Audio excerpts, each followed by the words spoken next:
and welcome to this edition of the Board Governance Series. I'm Laura Finn, Editorial Director for Digital Media with NYSE Governance Services, and today I'm pleased to be sitting with Jeffry Powell. Jeff is the Executive Vice President of the Americas for Diligent. Jeff, thanks for joining me at the NYSE today. Thanks, Laura. It's great to be here. It's good to have you here because we're talking today about a very hot issue, which is cyber risk. And you have some tips to share with board members on how they could try to mitigate some of these risks. You know, between Sony and Target, it seems like every week we're reading in the press about a new hacking attempt or successful hacking attempt that's happened at companies. And board members really need to get their arms around this issue. You know, in this day and age, almost all of us have an online presence, are using the internet, various devices to access a variety of materials. So you have to understand what is the not secure information, for example, being able to access your music on the go, and what is the secure information? You know, what is the information that you really need to hold close and pay attention to? Company information, company email, not just what people might regard as the high-level exchange of important information on doing deals or board materials, but even day-to-day communication among employees at a business. The most important information at a company is also called the crown jewels. Yes. How can board members, who in the organization can they go to say, what are our crown jewels, and let's make sure we're protecting them? Well, I would say there's a variety of people who are involved in that. I mean, of course, your technology people, your IT department, your CTO, they're of course always going to be involved in this. But a board member can't just look to them for all of the answers or to be setting the policies. This also involves the board, it involves the corporate secretary, it involves the legal department, the people who are distributing this information.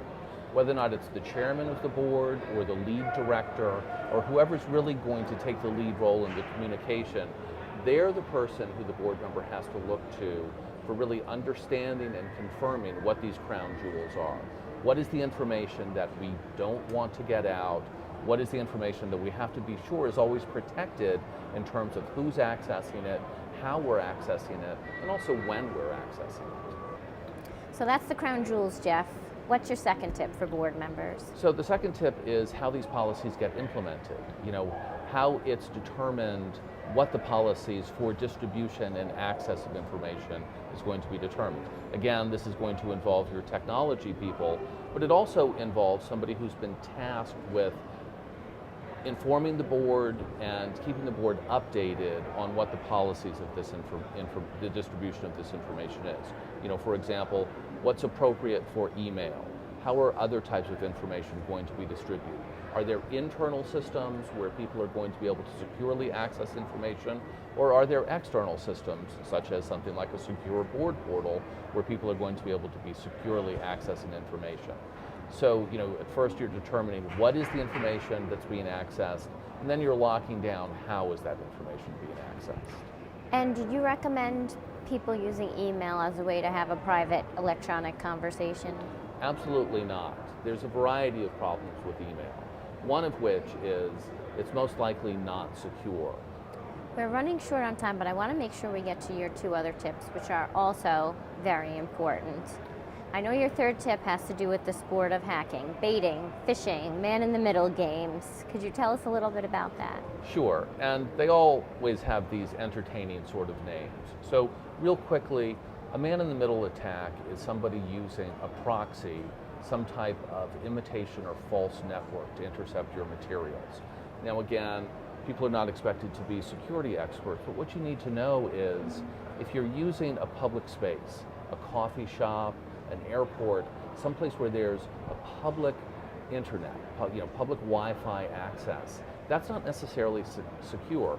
And what a man-in-the-middle attack is, somebody setting up an imitation network where you think you're on this other public network, but you're not. You're actually providing anything that you're going through on that network to whoever's running it. So if you're ever in public accessing materials, you don't want to be logging into secure channels, you don't want to be entering passwords or personal information because you can't be sure that it's not being intercepted. Now also people hear about phishing attacks. And so this is similar in that it's someone sending you a dummy email. And I think that most people know that if you get an email from someone who you don't know and it has some type of attachment or something, of course you don't want to open that. Hoping common sense will prevail. Common sense would prevail, but what people don't always grasp is that you can get an email that seems like it's from somebody you work with.